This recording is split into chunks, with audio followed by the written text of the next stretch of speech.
All right. Well, I guess let's go ahead and start off with who you are. Okay. Well, I'm Alex DeGarmo. And what are your goals going forward, specifically, I guess, for the end of this year and then into 26? My goal is always just to continue getting better and pursuing like the best version of me in CrossFit and in other areas of life. I like to use CrossFit as a good like metric for how much can I achieve, how hard can I work, and just always pursuing more. You've never arrived. Specifically, goals for the rest of this year, I have a few qualifiers coming up and beach brawl. This will be my second year doing beach brawl elite individual. Is that the one you're most looking forward to? Right now it is, just because it's so fun. Like you're right on the beach, so it's just kind of an amazing experience. I think it's my first individual competition this year, so I was pretty heavily team this year. So I'm excited to kind of shift back to individual and just see what I can do there. Yeah. And you recently got back from BCS. Do you want to talk about any of that, or is there anything? Yeah, so BCS is awesome. It's really well run. You know, it's a local competition, but they run it like big TFX kind of thing. We had 5 events this year. It was the first year they've ever done a final. We took first in the first 4 events, and then in the final we got second by 1 second. Oh wow! Yes, it was kind of a devastating heartbreak, because there were a few mistakes that we made in there that kind of cost us that win. And then just the way the final was weighted, we ended up taking second overall, because the final was weighted like 4 times more than any of the other events. Oh man! So kind of a devastating heartbreak, but it always, for me, it comes back to, if I was a little bit stronger, things would have been different. It wouldn't have mattered. So that always just leads me back to, I just still have some work to do. I'm still got a few major holes in my fitness. Yeah. So I mean, I was kind of watching along the scoring and stuff. So it looked like, y'all were doing amazing. I guess I didn't realize it until the end, after seeing like the post from you, not Logan. Yeah. Yes. Yeah. That it was different. Yeah. Yeah. I guess I didn't realize that it was going to play such a role.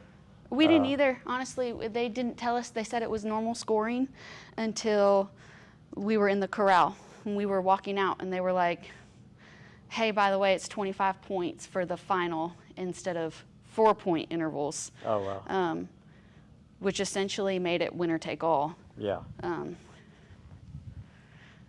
then the final, it ended with 10 snatches that you could split however you wanted, but it was 225 for the men, 155 for the women, which is kind of like my nemesis barbell.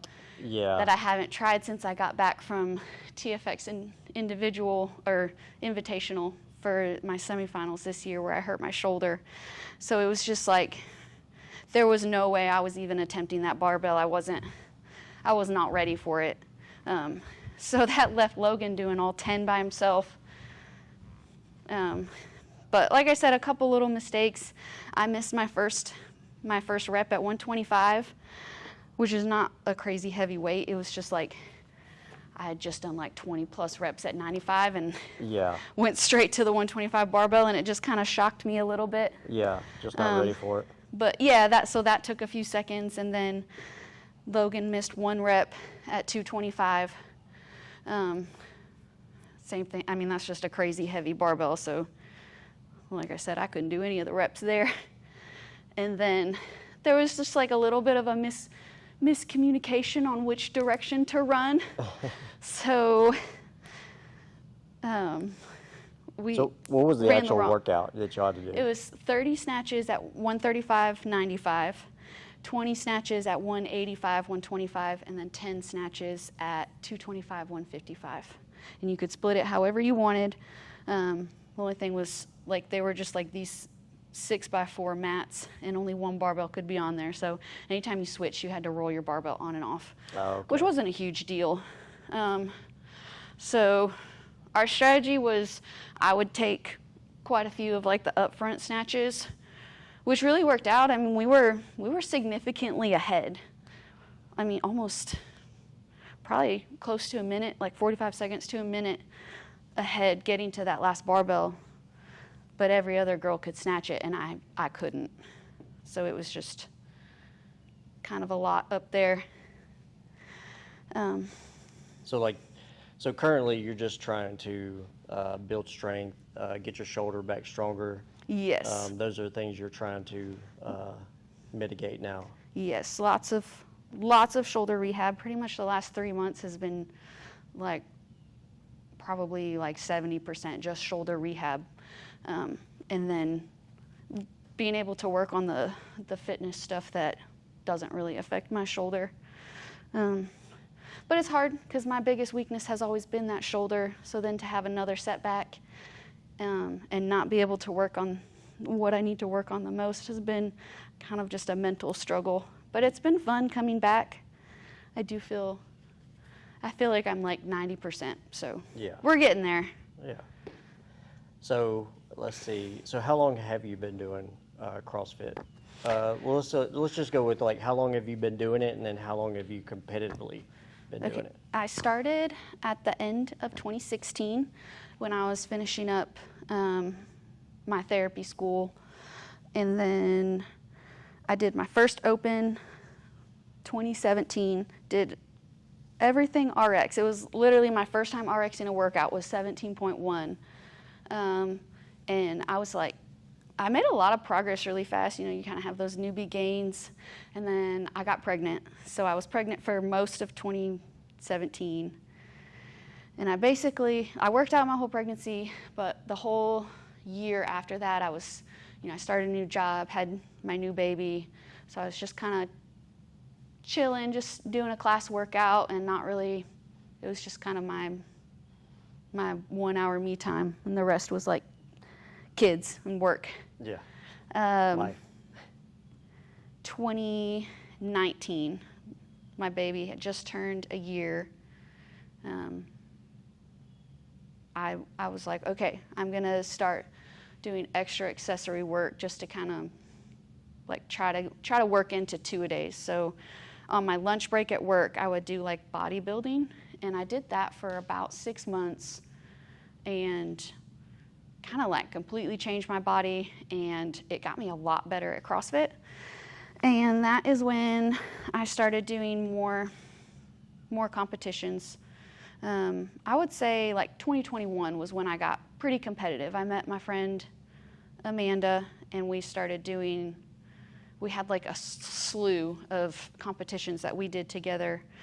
She had signed up for all these competitions with a friend who then tore her bicep. Uh-huh. So it was really simple. I just kind of stepped in for all of those. Everything was paid for, and we just kind of went around and won some competitions, and we both competed really well together and helped each other get a lot better. Yeah.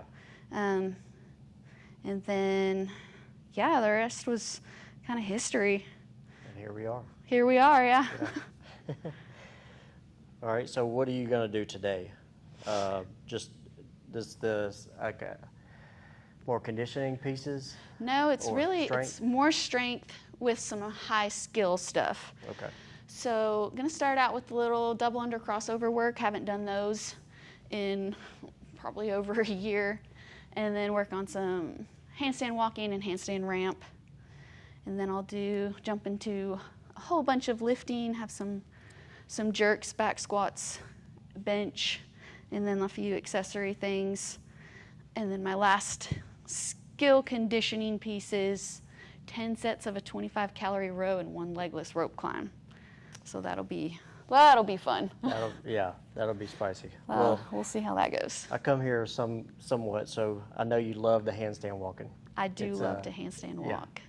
So the handstand walking, you seem to work that pretty well with your shoulder. Yeah, you know, in the overhead position, I feel pretty strong. Maybe a little bit of instability, but it's more the pressing, like the coming off the shoulder. Here to here is what kind of tends to get me. But like I said, I'm much better. We'll get there. Yes, we will get there. We'll see how these jerks go. That's what I'm kind of scared of. All right, well, I guess we'll start filming some of this and see what happens.